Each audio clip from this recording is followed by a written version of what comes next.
Cancer ஹாஸ்பிட்டலுக்கு போனதாலே கேன்சர்னு அர்த்தம் இல்லை. நான் கூட பிரசவ ஆஸ்பத்திரி போகிறேன், புள்ள பார்க்கறதுக்காக போகிறேன். ஐஎம்ஸ்லேருந்து ஒரு 4-5 பேரை கூப்பிட்டு வந்து விட்டீங்க, ஒரு வெள்ளைக்காரனை கூப்பிட்டு வந்து விட்டீங்க. அப்போல்லாம் டாக்டர் கையை கட்டிட்டு நின்னா பழிய போகிற அப்போல்லாம் போயிட்டாங்க மேலே பழி போட்டீங்க. படுத்த என்னடா நீ பார்த்த? ஆமாம், 75 நாள் வச்சுருந்தாங்க. என்ன சொல்லிவிட்டீங்க? அப்போல்லாம் போனால் செத்து போயிடுவான். இன்றைக்கி வந்து 2 அதிகாரிகள் தான் எல்லோரும் தான் உட்காந்தோம். 2 மாதம் எங்களால் ஒன்றும் பண்ண முடியாது. உங்களுடன் ஸ்டாலின் திட்டத்தை நாங்கள் வந்து சீரியஸாக நிறைவேற்றத்தை உத்தரவு போட்டிருக்காரு, எங்களை வாட்ச் பண்ணுறாங்க, நாங்கள் போயிட்டுருக்கோங்கிறோம். சட்டமன்ற தேர்தலில் மாத்திரம் தப்பிச்சார். ஒவ்வொரு தடவை எப்படி உடம்பு சரியில்லாமல் ஆக்சிடென்ட் ஆகி ஏதோ ஆகி இப்படி தான் தப்பிச்சார். அவர் வந்து நார்மலாக இருந்தவர் ஜெயிச்சதே கிடையாது.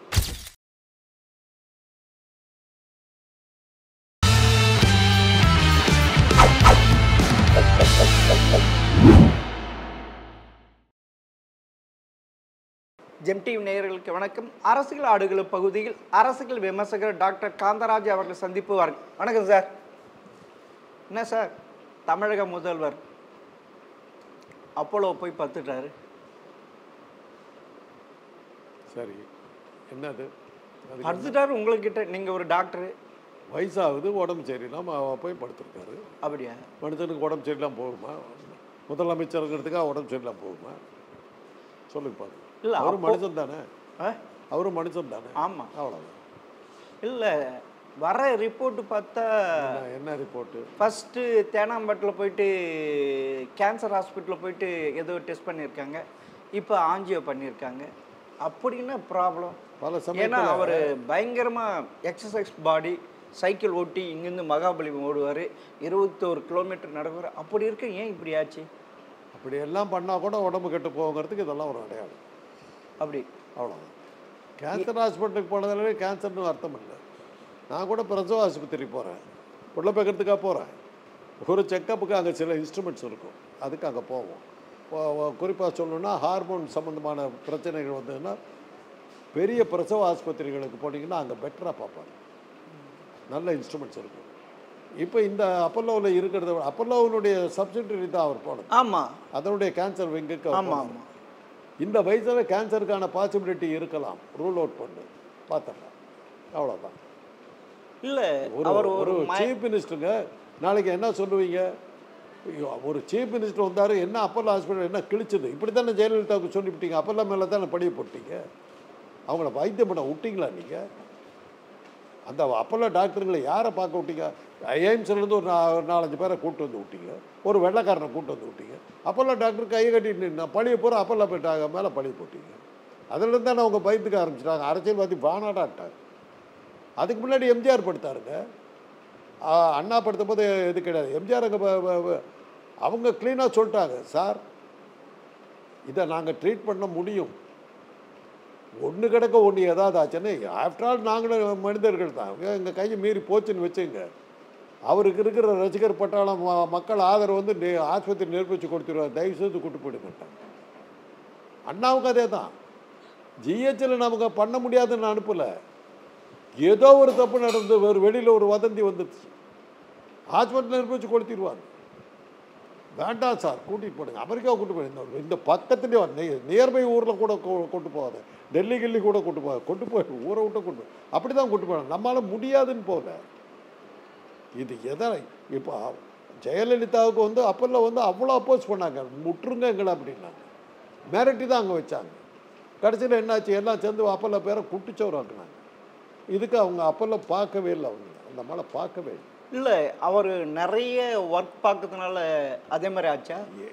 ஏன்னா எப்போ பார்த்தா எல்லாத்துக்கும் மேலே ஓடிட்டே இருக்கிறாரு. எல்லாத்துக்கும் மேலே அவருக்கு வயசு 70. இப்போ 70 வயோதிகம் வந்தாச்சுங்க. நீங்கள் மேக்கப் போட்டுக்கிட்டு நீங்கள் எங்கே காட்டிக்கலாம். எம்ஜிஆர் மேக்கப் போட்டு எங்கே தான் காட்டிக்கிட்டார், படுத்துக்கிட்டார் இல்லை. ஆமாம், அவர் செய்யாத எக்ஸசைஸா, அவருக்கு வராத டிசீஸா? அவர் டயபிட்டிஸில் வந்து அவருக்கு எவ்வளோ சொல்லி கேட்கல இல்லை. அவர் மருத்துவர்களுக்கு எவ்வளோ அட்வைஸ் பண்ணாங்க. அவருடைய டாக்டர் பிஆர் சுப்பிரமணியம், டயபிட்டிஸ் இருக்குதுங்க, சர்க்கரை வியாதி இருக்குது, தயவுசெய்து மருந்து நான் எக்ஸசைஸில் சரி பண்ணிக்குவேன். இப்படி தான் நம்ம நாசம் பண்ணிட்டு செத்தார் அவர். காரணம் அதுதான், தனக்கு ஓவர் நம்பிக்கை. ஒரு வயோதிகத்தை நீங்கள் ஒன்று வச்சுங்க. நீங்கள் ரத்தன் டாட்டா என்ன சொன்னார் தெரியுமா? உன்கிட்ட பெரிய கோடீஸ்வரனாக இருக்கலாம்பா, உடம்ப கவனி. நீ என்ன காசு வச்சுருந்தாலும் உடம்பு கை விட்டுச்சுன்னா நீ காலி அப்படின்னாரு. கடைசியா உடம்பு சரியில்லாம் படுத்த போகுது. இல்லை, அதுவும் அவருடைய அண்ணன் முக்கா முத்து இறந்தப்ப அவர் எதுவுமே சாப்பிடப்ப எதுவும் இல்லை. அவரை பார்த்து மனசுல ஏதாவது இது ஆயிடுச்சா? ஏன்னா மூக்காமுத்து அவருடைய ஜெனரேஷனை சேர்ந்தவர். ஆனா மதர் வேற இல்ல, முன்னாடி அப்பாவுடைய டீன் இருக்கும். அப்பா எதுவா இருந்தாலும் அண்ணன் தம்பி எங்க செட்டு சாக ஆரம்பிச்சிடுச்சு. ஆமா சார். இதுவரைலாம் மாறன் இறந்தார். மாறன் வந்து சீனியர். ஆமா, என்னுடைய ஜெனரேஷன் இல்லை, நாங்க அண்ணன் தம்பி, எங்க குடும்பத்துல சாவு வந்துருச்சு. என்னுடைய மூத்த அண்ணன் சாக ஆரம்பிச்சிட்டாரு. அப்படின்னா சாவு எங்க சாவர வயசுக்கு நாங்க வந்துட்டோம். இல்ல அவர் பயப்பட வேண்டியது இல்லையே சாவுக்கு. ஏன்னா கலைஞர் 94 வயசு இருந்தாரு, தாராளமாக இன்னும் இருக்கிறாங்க. அப்படின்னா அவருடைய வயசு அவர் இல்லாம போறது நிறைய நாள் இருக்குல்ல, ஏன் பயந்துட்டாரு? அதை பாருங்க, ஆயுசு நீடிக்கிறதுங்கிறது வந்து இல்ல ஒரு சொல்றேன், இல்ல இல்ல ஒரு சயின்ஸ்ல சொல்றேன், பாயிண்ட்டுக்கு சொல்றேன். சயின்ஸ் தான் சொல்றேன். அப்பா அத்தனை வருஷம் இருந்தாருங்கிறதுக்காக மகன் இருக்கணுங்கிற அவசியமே கிடையாது. பெரியார் 94 வயசு. ஆமா சார். யார் அவங்க சொந்தத்துல யார் 80 தாண்டவங்க யார் இருக்கா சொல்லுங்க பாருங்க. அவரை தவிர வேற யார் இருந்தா? அதனால ஒரு அந்த குடும்பத்தில் அவர் மாத்திரம் இருந்தாங்க 94. அவங்க அண்ணன் போயிட்டாரு. ஈவிகா சம்பத்து 60 தாண்டவனே இறந்து போயிட்டாரு. மகன் தான் இளங்கோவன், அல்பாயுசு போயாச்சு. இல்லை அதை வச்சுக்கிட்டு நீங்கள் வந்து அப்பா இருந்தார் அம்மா இருந்தாங்களேங்கிற கதையெல்லாம் கிடையாது. இதுக்கு முன்னாடி யாரும் நம்ம ஜென்ரேஷனில் சின்ன வயசில் செத்துருப்பாங்க. அந்த ஜீன்ஸ் எனக்கு வந்திருக்கும். உதாரணத்துக்கு சொல்ல, என்னுடைய இதை எடுத்துக்கிட்டிங்கன்னா, என்னுடைய பாட்டி இறக்கும் போது 92 வயசு, என்னுடைய தாத்தா 40 வயசுல இருக்கு, எங்கள் அப்பாவுக்கு 16 வயசு.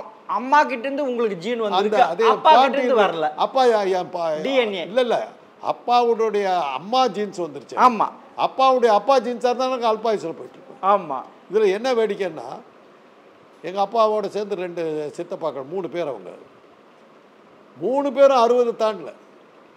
அந்த 2 பேரும். எங்கள் அப்பா மாத்திரம் 90.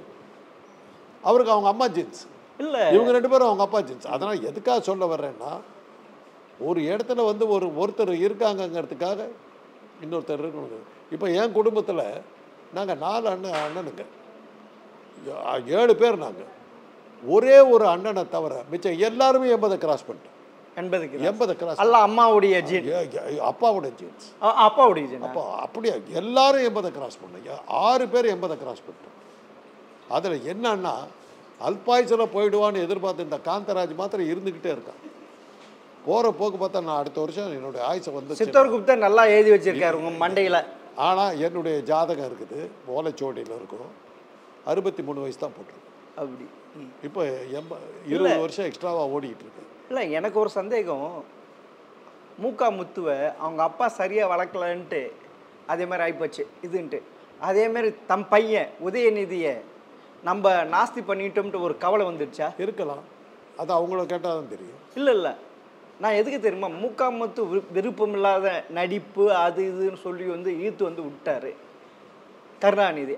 அதே மாதிரி உதயநிதிக்கும் சினிமா மேலே ஆசை இருந்து, ஆனால் அரசியலுக்கு வர்றதுக்கு ஆசை இல்லை. அவங்க அப்படி இருக்கிற அதை பார்த்து ஐயோ நம்மளும் தப்பு பண்ணிட்டோம் அப்பா மாதிரின்ட்டு அதை ஏற்றுக்க முடியாது. என்ன அதுக்கு ஏன் சரியா வராதுன்னு சொல்கிறேன்னா, இன்னைக்கு சினிமா எங்கே இருக்குது? சினிமா எங்கே இருக்குது? இல்லை சார், அப்படி இருக்க காலிங்க. இல்லை, அப்படி இருக்க ஊரில் இருக்கிற தியேட்டர்லாம் வளைச்சு போட்டுருக்காங்க. இன்னைக்கு எங்கே இருக்குது தியேட்டரு? என்னது இந்த மாலில் இருக்கிறதா? தனியாக தியேட்டர் எங்கே இருக்குது? எல்லாத்தையும் இடித்து தள்ளிவிட்டான். இன்னைக்கு பேப்பர் எடுத்து பார்க்குற 3 படம் ரிலீஸ் ஆயிருக்கு. கால் அங்கலம் இவ்வளோ தான் விளம்பரம். ஆமாம், நம்ம காலத்தில் எப்படி இருக்கும் விளம்பரம்? ஃபுல் பேஜ் பேப்பரை திறந்தீங்கன்னா முழு பேஜும் சினிமா விளம்பரம் இருக்கும். இன்றைக்கி எங்கே இருக்குது? ஒரு செகண்ட் பேஜ் போய் எடுத்தோம்னா இங்கிலீஷ் பேப்பரில் அந்த என்னென்ன தியேட்டரில் என்னென்ன படம் ஓடுதுங்கிறது லிஸ்ட்டு போடுவான் ஒரு காலத்தில். ஆமாம், இன்றைக்கி எங்கே இருக்குது? இல்லை, சினிமா உளுந்து போச்சு. உதயநிதியும் சரி, அருள்நிதியும் சரி, எல்லா சினிமா நடிகர்களும் டைமுக்கு இடத்த காலி பண்ணிட்டாங்க. சரி, அப்பா இப்படி ஒரு ஸ்ட்ரெஸ்ஸில் இருக்கிறாரு. இது இருக்கிற அவருக்கு துணையாக தான் துணை முதல்வர் பதவி அவருக்கு கொடுத்தாங்க. இது அரசியல் அமைப்பு சட்டத்தில் இல்லை. ஆனால் ஒரு முதல்வர் நினைச்சா இது பண்ண. அப்படி இருக்க உதயநிதி அப்பாவுக்கு சப்போர்ட் பண்ணலையா ஸ்டாலினுக்கு? அவர் சின்ன தீராத விளையாட்டு பிள்ளை மாதிரி இருக்காரு. கொடுக்கணுங்கிற அவசியம் கிடையாது. அப்படி கொடுக்கணுங்கிற அவசியம் கிடையாது. துணை முதல் பதவி நீங்கள் சொல்கிற மாதிரி கான்ஸ்டியூஷனில் அப்படி ஒரு பதவியே இல்லை. அப்படி ஒரு பதவியே கிடையாது. அதே மாதிரி துணை பிரதமர் தேவிலால யாரோ ஒரு தேவிலா அவர் என்ன பண்ணாருன்னா அத்வானிலாம் இருந்தாங்க. அவர் கலைஞருடைய மக கனிமொழி திருமணத்துக்கு ஸ்பெஷல் ஃப்ளைட் எடுத்துகிட்டு வந்துட்டார். அவருடைய இதுக்கு புரோட்டோகாலுக்கு அவருக்கு ஃப்ளைட் கிடையாது, எடுத்துகிட்டு போயிட்டார். பெரிய கேள்வி வந்தது, யாரை கேட்டு எடுத்துகிட்டு போனேன். அது மாதிரி இதெல்லாம் நம்முடைய வசதிக்காக நானாக பார்த்து சொல்கிறதுங்க. ஆமாம் சார், நானாக பார்த்து என் மகனை நான் இந்த ஊருக்கு ராஜான்னு நான் சொல்கிறேன். அங்கீகாரம் கிடையாது அதுக்கு அரசியல் சட்டத்தில் துணை முதல்வர்ங்கிற பதவியே கிடையாது. ஆமாம் சார், அது நீங்களா சொல்லிக்க. இல்லை அவருடைய வேலையை பலுவை குறைக்கிறதுக்கு தானே ஒன்று போட்டிருக்காங்க. நீ இப்படி இருந்த அதுவும் ஒரு கேபினெட் மினிஸ்டர்னு ஒன்று இருக்கும். அதாவது எம்ஜிஆர் போட்டார், அந்த ஐஸ்வரி வேலன் எல்லாம் போட்டார். அது மாதிரி ஒரு இதெல்லாம் போடலாம். என்னன்னா இவருடைய ஃபைல்ஸ் எல்லாம் சரியாக இருக்குதான்னு பார்க்குறதுக்கு மேலே இவங்களால் ஒன்றும் பண்ண முடியாது. ஒரு அதிகாரியை வச்சு பார்க்கலாம். அதிகாரி பல சமயங்களில் காலம் வருவோம் இல்லை, அதுக்கு தான் ராங் கைடன்ஸ் கொடுத்துட்டு போயிடுவான். அதுக்காக இவங்க கொடுக்குற கைடன்ஸை சரியாக இருக்குதான்னு பார்க்குறதுக்கு தான் வச்சுக்கிறோம். இதெல்லாம் இருக்குது. துணை முதல்வராக இருக்கிறதுனாலேயே முதல்வருடைய பதவி அவர்கிட்ட கொடுக்க இல்லை. அவர் சில இதெல்லாம் அவர்கிட்ட கொடுத்து பார்த்து இருக்கலாம். இல்லை இதெல்லாம் இப்போ அவர் என்ன பெருசாக பண்ணலான்னாக்கா என்னுடைய அனுமானத்தில் சொல்கிறேன். ஒரு ஓப்பனிங் செரமனி அந்த கட்டடம் அது முதல்வரே திறந்து வைக்கணுங்கிற அவசியம் இல்லை. இப்போ அதை கொஞ்சம் பார்த்துரு அந்த மாதிரி அனுப்பலாம். அதாவது வரலன்னு நீங்கள் கேட்க முடியாது. அதுக்கு பேர் அவர் துணை முதல்வர் அனுப்பிச்சிட்டார். அந்த ஊருக்கு அந்த கட்சிக்காரனுக்கு அதில் ஒரு சந்தோஷம். இப்போ அதைத்தான் அந்த துணை முதல்வர் பெருசாக பண்ண முடியுமே ஒழிய முதல்வருடைய அதிகாரத்தை அப்படியே நீங்கள் கொடுக்க முடியாது. அப்படி கொடுக்கறதா முடியாது. அவருக்கு சப்போர்ட்டிங் தான், அவருக்கு சப்போர்ட்டிங் தான் பண்ணுவார். அப்படி ஏற்கனவே அது மாதிரி கொடுத்து தான் பல இடங்களுக்கு அவர் போறார். இனி முதல்வர் திரு ஸ்டாலின் ஓடி ஆடி ஒண்ணுமே செய்ய முடியாது இல்லை. ஏன்னா ஆஞ்சியோ லெவலுக்கு போயிடுச்சு. ஆஞ்சியோங்கிறதுனா என்ன அர்த்தம்னா ஆஞ்சியோனாக்கா பிளட் வெசல்னு அர்த்தம். பிளட் அதில் அடைப்பு எங்கேயாவது இருக்காது. ரத்த குழாய் ட்ரீட்மெண்ட்டுக்கு வந்துட்டாருங்க, செக்கப்புக்கு வந்துட்டாரு, பூரா பார்க்குறாங்க. இந்த வயசில் கேன்சருக்கு சான்ஸ் இருக்குது, கேன்சர் ரூல் அவுட் பண்ணிட்டாங்க. ஆஞ்சியோ பார்த்துட்றாங்க. ஒருவேளை தலை சுற்றலுக்கு காரணம் எங்கேயா அடப்பு இருக்குதா, பிரெயினில் கிளாட்டு இதாக இருக்குதா, ஆஞ்சியோ பண்ணும்போது எல்லாம் தெரிஞ்சு போச்சு. இப்போ என்ன நான் படுத்தங்க, நான் ஒரு டாக்டராக இருந்துக்கிட்டு எந்த அளவுக்கு முட்டாளாக இருந்தேன்னா மூச்சு திணறல் ஏற்படுது, எனக்கு சைனஸ் ப்ராப்ளம் நினச்சிக்கிட்டு படுத்துருக்கேன். போய் பக்கத்தில் இருக்கிற ஹாஸ்பிட்டலுக்கு போயிட்டேன். எனக்கு கொழுப்பு. அந்த பையன்கிட்ட போகிறேன், அந்த டாக்டர் சின்ன பையன்தான். டாக்டர்னு போனப்புறம் நான் நோயாளியாக போயிருக்கணும். ஏன் திமிரு, நான் டாக்டராகவே போனேன். அவனை திங்க் பண்ண விட மாட்டேங்கிறேன். நானாக கேட்குறேன், இது இருக்குமா அது இருக்குமா. அந்த பையன் பயந்துக்கிட்டான். சீனியரு வம்பு என்னத்துக்கு சார். கடைசியாக அந்த பையன் சொன்னேன், சார் எனக்கு தெரிஞ்ச அளவில் உங்களுக்கு ஹார்ட் அட்டாக் சார், தயவு செய்து கேளுங்க சார், இந்த ஹாஸ்பிட்டலில் வசதி இல்லை சார், கொஞ்சம் போயிடுங்க சார். முடியாது, சைனஸ், எனக்கு ட்ரிப்பு போடு. ஹார்ட் அட்டாக் டைமில் அனாவசியமாக ட்ரிப்பு போட்டால் அதே கொண்டு போட ஆளை. சார் சொன்னால் கேளுங்க சார், போடுன்னா போடு. ஏன்னா சீனியர் நான், எனக்கு எல்லாம் தெரியும். போட்டுட்டு என்ன கேட்காமையே இன்னொரு ஹாஸ்பிட்டலுக்கு ஃபோன் போட்டு, சார் இந்த மாதிரி அவர் எனக்கே வாத்தியாராக இருந்தவங்க சொல்லிவிட்டான். அவர் அழகு பிடிச்சிட்டு வந்துட்டார். வந்தார், அவரை பார்த்து, அவர் கொஞ்சம் பெரிய ஹாஸ்பிட்டலில் பெரிய டாக்டர். இதெல்லாம் எக்கோ அதெல்லாம் தூக்கிட்டு கையிலே தூக்கிட்டு வர, போர்ட்டபிள்லாம் தூக்கிட்டு இசிஜி அதெல்லாம் உயிரோடு இருக்குன்னு ஆசைப்பட்றீங்களான்னாரு. ஆமாம் சார், இன்னும் ஒரு 3 மணி நேரத்துக்கு நான் அவங்கள கண்ட்ரோலில் வச்சுக்கிறேன். ஒன்று என் ஹாஸ்பிட்டலுக்கு வந்துடும், இல்லை உன் ஹாஸ்பிட்டல் ஏதோ அங்கே போயிடும், இல்லாட்டி செத்து போயிட வேண்டியது.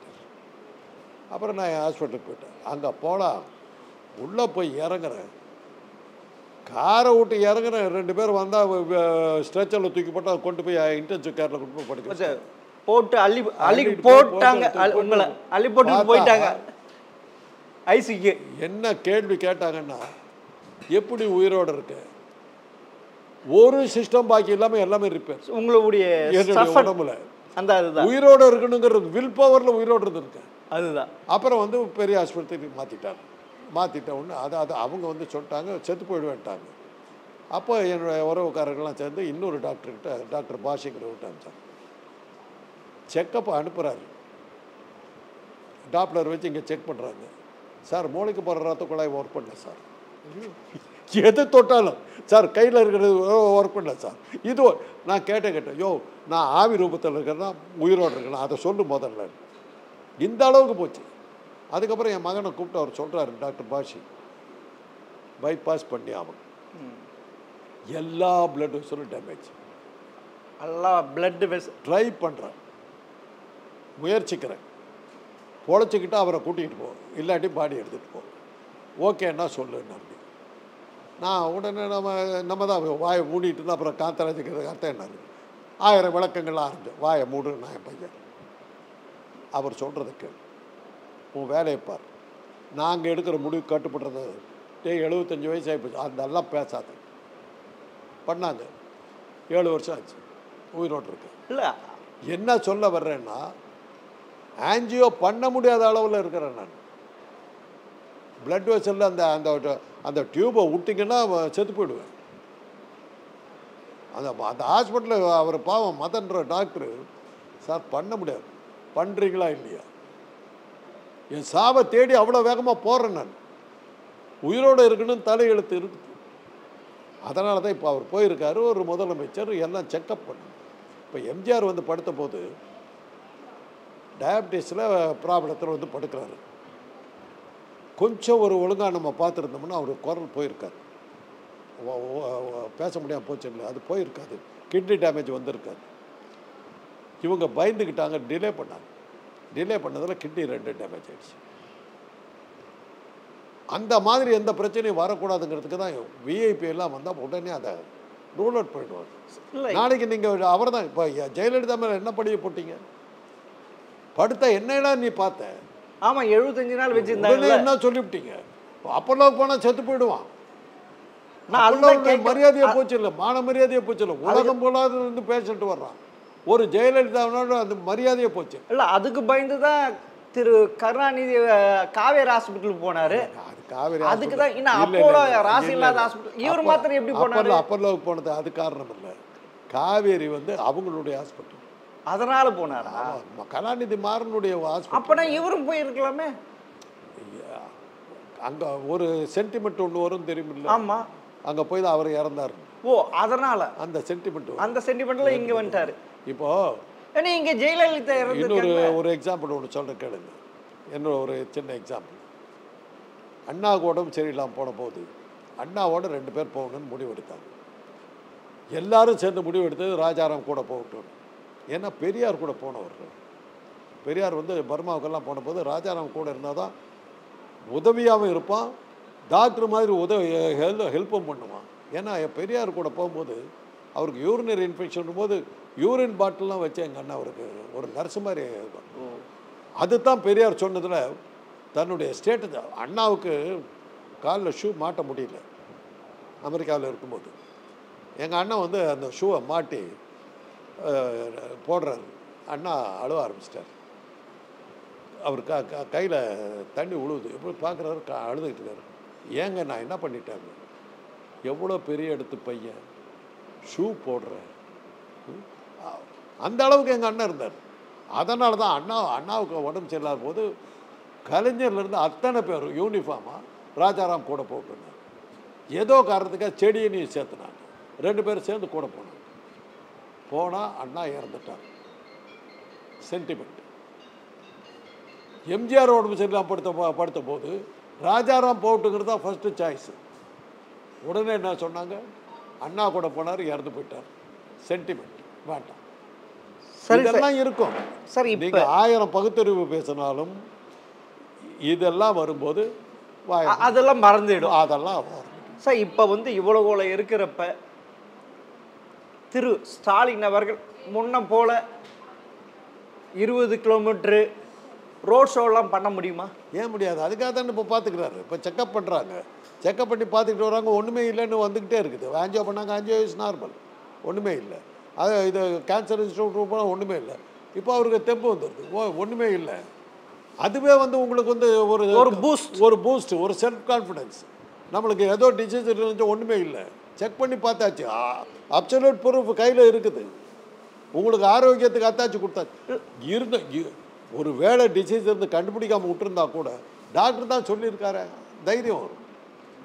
ஆக இந்த அடுத்த வர்ற இன்னும் 6 மாதத்தில் வர்ற தேர்தலுக்கு அவர் உடம்பு நல்ல தெம்பா நிற்கும். ஓடி விளையாட போகிறார், விளையாடலாம், பூந்து விளையாட போகிறாரு. ஆமாம். அப்போ இல்லை இப்போ வந்து முத்து இறந்ததுனால தன் பையன் மேலே அது ஒரு இது வந்தது, அது நிச்சயமாக இருக்கும். அதான் நான் தான் சொன்னேனே, நம்ம வயசை சேர்ந்த நான் என்னுடைய அண்ணன் இறக்குறாருன்னா நம்ம சாவு நம்ம ஜெனரேஷனுக்கு வந்துடுச்சு, அடுத்தது யார் நம்ம குடும்பத்தில்? இதெல்லாம் வரும் இல்லை, சந்தேகம் வரும் இல்லை. இல்லை அவங்க அம்மா வேற இல்லை, அம்மாவே ஸ்டாலினுடைய அம்மா வேற இல்லை. அம்மாவை வச்சுக்கிட்டு நீங்க அம்மா அதெல்லாம் நம்பிக்கிட்டு உயிரோடு இருக்காரு இல்ல, கலைஞர் 94 வயசு, விளக்கமே அதைத்தான் நான் தயாளமா 80 வயசு மேல இருக்காங்க. அதைத்தான் நான் சொல்றேன். ஆமா, தயாளமாவுக்கு 90 வந்துருச்சு. ஆமா, அதுக்கு மேல இருக்காங்களா? அதைத்தான் நான் முதல்லயே சொல்ல வந்தேன். அதை வச்சுக்கிட்டு நீங்க சொல்ல முடியாதுன்னு, அதை வச்சுக்கிட்டு நீங்க சொல்ல முடியாது. இல்ல, பயப்பட வேண்டியது இல்லை. அப்பா வந்து 90 ஆயுசு கெட்டின்ட்டு ஒரு நம்பிக்கை தான். நீ தானே சொல்றேன்னு, அதாவது அதெல்லாம் வரப்ப பௌத்தறிவு மறைஞ்சு போயிடுது. நீங்க சொன்ன இது பிரகாரம், ஜெனட்டிக் இது பிரகாரம் அவருக்கு நீண்ட ஆயுளுக்கு நிச்சயமான வாய்ப்பு இருக்கு. அவங்க அத்தைகளும் உயிரோடு ரொம்ப வருஷம் தான் இருந்தாங்க. அதே சமயத்தில் மாறன் இருக்குல்லையே, அதே ஜீன்ஸ் தானே. மாறன் போயிட்டாருல்ல, 70 வயசுக்கு முன்னாடி போயிட்டார். வரலையே, முத்து இருக்குல்லையே. சார் இப்போ வந்து எடப்பாடிக்கு கூடுற கூட்டம் பார்த்துட்டு இவருக்கு இன்னும் பயம் ஆகி போச்சா? நம்ம அடுத்த எலெக்ஷன்ல தோத்து போயிடுமோ? இருக்கலாம். இல்லை, நீங்க சொன்னீங்கல்ல சில இதெல்லாம் கண்ணு மறைச்சிடும், எவ்வளோ பகுத்தறிவாதி இருந்த. ஏன்னா 52 வருஷத்துல திமுக அடுத்து வந்தது இல்லை, ஜெயிச்சு அடுத்தது. அதே மாதிரி நிலைமைக்கு வந்துருமோ நாமோன்ட்டு அப்படி பயந்துட்டாரா? 67 ஜெயிச்ச திமுக 71 ஜெயிச்சது, அத்தோட முடிஞ்சு போச்சு சார். அதுக்கப்புறம் திரும்பி வந்தார். 80 வந்து சேர்ந்துட்டார் திரும்பி. இல்லை வந்தது. நான் என்ன தெரியுமா சொல்றேன், ஒரு வாட்டி ஆட்சி அமைச்சு அடுத்த வாட்டி தொடர்ந்தது கிடையாது. அவர் சட்டமன்ற தேர்தலில் தாங்க தோத்தார். ஆமா, அதுதான் சட்டமன்ற தேர்தல். நாடாளுமன்றத்தில் எம்ஜிஆர் கலைஞர் தானே பதவியில் இருந்தார். எம்ஜிஆர் இங்கே உட்காந்துருந்தாரு, சென்ட்ரல் அவங்க தானே உட்காந்துருந்தாங்க. சார் நீங்க சொல்ற ஒவ்வொரு முனிசிபல் தேர்தலும் உள்ளாட்சி தேர்தல் அத்தனை திமுக தானே ஜெயிச்சு. சார் இப்போ வந்து எம்ஜிஆர் ஜெயிச்சது வெறும் ஒரே ஒரு இடம் தான், சட்டமன்ற தேர்தல் தவிர எங்கேயுமே அவர் ஜெயிக்கல. அது தொடர்ந்து அவர் மற்ற எல்லாத்தையும் தோல்வி தான் சந்திச்சார். இப்போ வந்து ஒவ்வொரு இடைத்தேர்தலையும் தோல்வி தான் சந்திச்சார். சட்டமன்ற தேர்தலில் மாத்திரம் தப்பிச்சார். ஒவ்வொரு தடவை எப்படி உடம்பு சரியில்லாமல் ஆக்சிடென்ட் ஆகி ஏதோ ஆகி இப்படி தான் தப்பிச்சார். அவர் வந்து நார்மலாக இருந்த ஒரு ஜெயிச்சதே கிடையாது. ஏன்னா இப்போ வந்து திமுகவில் நடக்கிற கூத்துனால அவர் இன்னும் பாதிக்கப்படலாம். கண்டிப்பாக இருக்கும். ஏன்னா உள்ளாட்சியில் இருக்கிறவங்கெல்லாம் பயங்கரமான கரப்ஷன். இதெல்லாம் மதுரையில் பார்த்தீங்கன்னா 200 கோடி ரூபாய் கரப்ஷன், அதில் 5 பேர் கைது பண்ணியிருக்க. சிவகங்கை, திருநெல்வேலி, இப்படி பல உட்கட்சியில் இவ்வளோ பிரச்சனை இருக்குது. அப்படி இருக்கு, இதெல்லாம் தாங்க முடியுமா? இன்னொரு பக்கம் கூட்டணி பயங்கரமாக இழுத்துட்டு இருக்காங்க. அது இப்போ எடப்பாடி அப்படி தலை சாஞ்சிட்டு இருந்து இப்போ எழுந்து குளுக்கோஸ் போட்டு இது ஆகிட்டாரு, அப்படி தெம்பு வந்துட்டு பட்டை கலப்புறா. இதெல்லாம் பார்க்குறப்ப ஸ்டாலின் பயந்துட்டு இருப்பார்ல, அதனால இது வந்து இருக்குமோ? இருக்கலாம். ஏன்னா ஒரு பக்கம் இருக்கலாம், எடப்பாடி வெற்றி அடைஞ்சிடுவார், அப்சல்யூட் மெஜாரிட்டியில் வந்துடுவார். அவருக்கே தெரியாத விஷயத்த நீங்கள் சொல்கிறீங்க, நான் என்ன பண்ண முடியும்? இல்லை சார், அதெல்லாம் சேர்ந்து இப்படி ஒரு இது வந்துருச்சு. நம்ம இனி வந்து அவருடைய பயணம் இனி அப்படியெல்லாம் சொன்னாதாங்க எதிர்கட்சி அப்படி தான் சொல்லணும். என்னை கண்டு பயந்துட்டேன்னு தான் சொல்லணும். இல்லை, அப்படி தான் பேசணும், அப்படி தான் பேசணும். இல்லை, இது அதாவது ஒரு விஷயம் சொல்கிறேன், எங்களுக்கு எதிரியை குறைச்சி மதிப்பிட்டீங்கன்னா நீங்கள் தப்பு. அரசியல்லையும் சரி, எதுலேயுமே சரி, எதிரியை வந்து என்னை விட பலசாலி நினைச்சா தான் நீங்கள் வெற்றி அடைய முடியும். அதுக்கு தகுந்த அளவுக்கு உங்களை தெம்பாக வரணும். யாரையுமே மட்டமாக இடம் போடக்கூடாது. என்ன ஆகுன்னு தெரியாது. அண்ணாமா அப்படி தாங்க காமராஜர் இடம் போட்டார். ஒன்றுத்துக்கு இல்லை காலி ஆகிடுவான் அப்படின்னு தான் நினச்சார். 62 தோக்கடிச்சா எங்கே வரப்போகிறாருன்னு நினச்சார். 67 அவர் தோத்தார். அந்த அலட்சியம்தான், அந்த அலட்சியம்தான் எதிரியை குறைச்சி மதிப்பிட்டார். காலியா. அதுக்கப்புறம் அவரால் வரவே முடியல. இல்லை இப்போ அதே மாதிரி தான் நினச்சிட்டு இருந்தார் திரு ஸ்டாலின் அவர்கள், நாங்கள் 200 தொகுதிக்கு ஜெயிச்சிடுவோன்ட்டு. இப்போ வந்து எடப்பாடி பிரச்சாரத்துக்கு போன உடனே கூட்டம் சேர்ந்த உடனே அப்படியே ஷாக் ஆயிட்டாரா? அதாவது ஷாக் அடிக்கிற மாதிரி ஆயிட்டாரா? அதான் இருக்கலாம். நீங்கள் தான் ஏற்கனவே ஒருத்தர் இது பண்ணீங்களே, உலக மகா தலைவர் ஒருத்தர் விஜய். அது வேற இருக்கு, அது வேற இருக்கு. அதை விட்டுட்டீங்களா? ஆமா, அது அதை பார்த்து வேற போய்த்துக்கிட்டார். ஆமா, அதை பார்த்துக்கிட்டு அப்புறம் 3வது பெரிய கட்சி இருக்குது இந்தியா தமிழ்நாட்டில். டெபாசிட்டை கூட மக்களுக்காக திருப்பி கொடுக்கணும் சார். அப்படி இல்லை சார், அவர் சீமான் கட்சி. அது இல்லை, இப்போ எல்லாம் இருக்காது. இல்லை இல்லை, விஜய் வந்து ஒரு என்டிஆர் கேஜ்ரிவால் மாதிரி கட்சி ஆரம்பிச்சு 6 மாசத்துல ஆட்சி பிடிச்சாங்கல்ல, அதே மாதிரி அவங்களும் ஆட்சி பிடிக்கலாம்ல விஜய். சரி, அதே மாதிரி வச்சுக்கிட்டு போங்க. இன்னைக்கு ஒன்றும் ஏதாவது ஒரு 4 நிமிஷமாவது பேச சொல்லுங்க, இருக்கட்டும். விஜய் வந்துடுவார், கணக்கு போட்டு சொல்லிக்கிட்டு போங்க. இப்படியெல்லாம் ஏற்றி விட்டா தானே விஜயை கவுத்த முடியும். நினப்பு தான் பொழப்ப கெடுக்குதுன்னாங்க, வேற என்ன. பாவம் அந்த ஆள் ஏதோ ஒரு படத்திலாம் நடித்து 150 கோடின்னு ஜாலியாக உல்லாச வாழ்க்கையெல்லாம் வாழ்ந்துக்கிட்டு ஒரு ஆளை மிரட்டி அரசியலுக்கு கூப்பிட்டு வந்து அவருக்கு அரசியலுக்கு வர முடியாமல், வீட்லேயும் இருக்க முடியாமல், சினிமாவுக்கும் போக முடியாமல் தடுமாறிட்டு இருக்காரு. இன்றைக்கி நான் கேள்விப்பட்ட அளவில் அவர் திருப்பி சினிமாவுக்கு வந்து கதையெல்லாம் கேட்டுக்கிட்டு நடிக்கிறதுக்கு ரெடி ஆகிட்டு இருக்காருன்றதான் இன்றைக்கி வந்துருக்கிற தகவல் அவரை பற்றி. இப்போ நான் கேட்குறது, இப்போ வந்து ஸ்டாலின் அவர்களுக்கு திரு உதயநிதி கட்டாயம் சப்போர்ட் பண்ணி ஆகணும் இல்லை? ஏன்னா இவ்வளோ டயர்ட் ஆயிடுச்சு, இதெல்லாம் ரெஸ்ட் எடுக்க சொல்கிறாங்க. அப்படி இல்லைன்னா அவரும் நிர்வாகத்தை கவனிக்கணும் இல்லை? அது அவங்க கட்சி முடிவு எடுக்கணும். இப்போ நிர்வாகத்தை கவனிக்கிறது இல்லை சார். அடுத்த தேர்தலில் ஜெயிக்கணுன்ட்டு தான் ஓடிட்டு இருக்காங்கல்ல. காலையில் 2 அதிகாரிகள் வந்தாங்க என்னை பார்க்குறது, ஒரு புகையிலை விழிப்புணர்வு சம்மந்தமான சில விஷயங்கள்லாம் பேசுறதுக்கு வந்தாங்க. நான் சொன்னேன், எனக்கு இன்றைக்கி வந்தீங்கன்னா நான் பார்க்க இல்லை சார், உங்களோட ஸ்டாலின் திட்டத்தை வந்து நாங்கள் 2 மாதம் நடத்த வேண்டியிருக்குது, நாங்கள் அதில் பிஸியாக இருப்போம், இப்போ வந்து உங்களை பார்க்க முடியாது, அதை முடிச்சுட்டு வந்து பார்க்குறோன்னு போயிருக்காங்க. வேலை நடந்துக்கிட்டு இருக்குதுங்க. ஏன்னா அதிகாரிகள் வந்து பார்க்க மாட்டேங்கிறாங்க. ஹாஸ்பிட்டலில் தான் அவர் இருக்கார். உங்களோட ஸ்டாலின்ற திட்டத்தை இப்போ இது பண்ணுறதுக்கு 2 மாதம் எங்கே தலைக்க இது பண்ணுறதுக்கு முன்னாடி நாங்கள் பிஸியாக இருப்போம், எங்களை வந்து பார்க்காதீங்கன்ட்டு போனாங்க. இப்போ ஒரு அரை மணி நேரத்துக்கு முன்னாடி. இல்லை இப்போ உங்களோட அதாவது இப்போ உங்கள் சொல்கிறீங்களே அவர் ஒரு வேலையும் செய்யலைன்னு, இதை வந்து உங்கள் டிவியில் சொல்கிறேன், இந்த நீங்கள் போடுவீங்களோ போட மாட்டீங்களா அது வேறு விஷயம், மறைக்கலாம். ஏன்னா நீங்கள் வந்து ஆன்டி டிஎம்கே இருக்கிறது, நாங்கள் நியூட்ரல், நீங்கள் எதுவும் சொல்ல வேணா சொல்லுங்கள். இதுதான் செய்தி. இன்றைக்கி வந்து 2 அதிகாரிகள் தான் எல்லாம் தான் உட்காந்துருந்தோம்.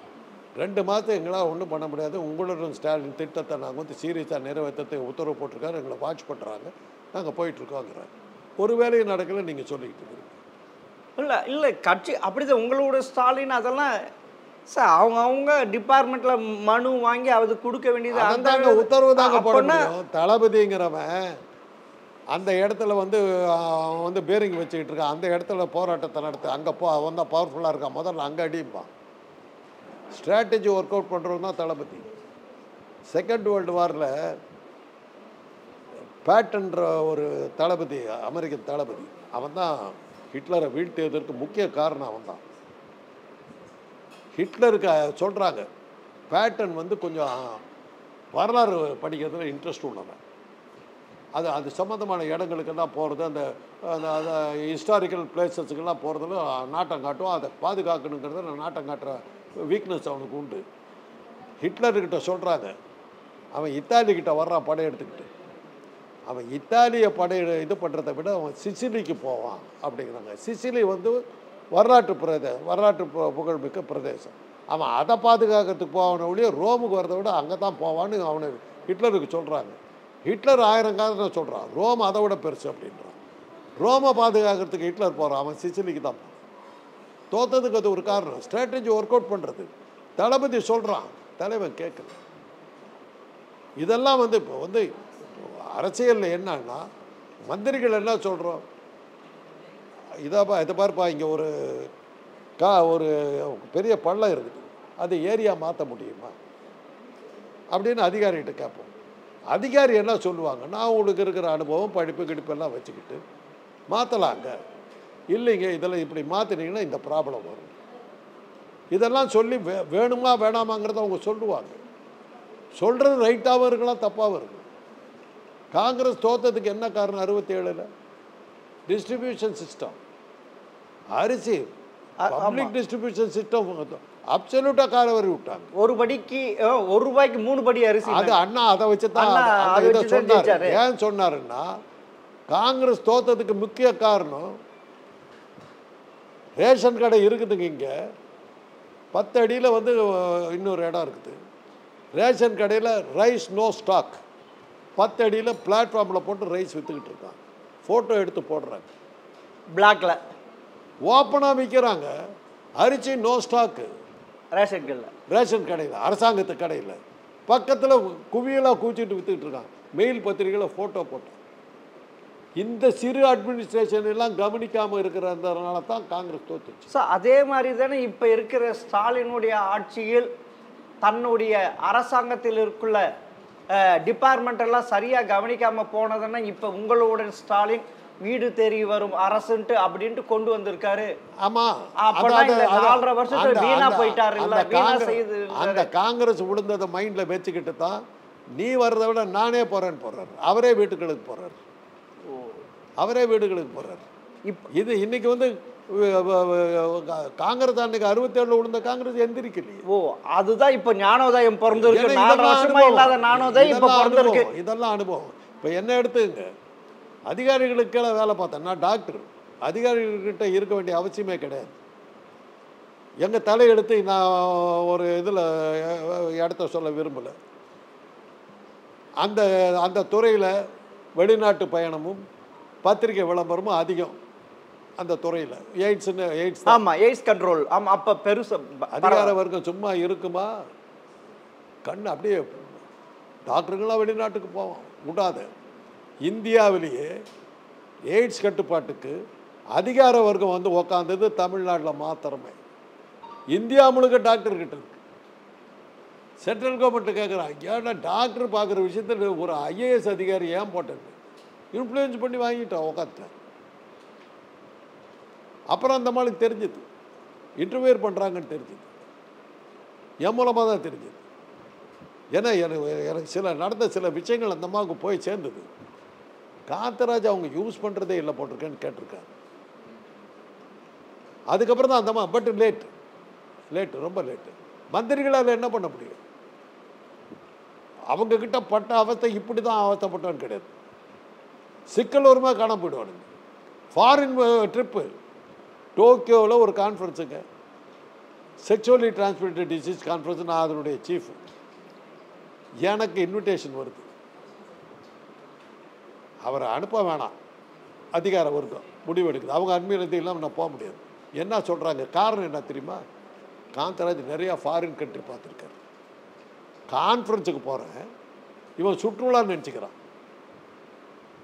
காந்தராஜ் நிறையா ஃபாரின் கண்ட்ரி பார்த்துருக்காரு. கான்ஃபரன்ஸுக்கு அதுக்கு என்ன சொல்ல, நீ நிறையா ஃபாரின்லாம் போயிருக்குறேன் சார். நான் போகிறது கான்ஃபரன்ஸுக்கு போகிறேன் சார், டோக்கியோவை பார்க்கறதுக்கு போகிறேன். ஒரு IAS அதிகாரி தான் அனுப்புறதுக்கு இது பண்ணாங்க. அவன் ரிஜெக்ட் பண்ணிட்டான்.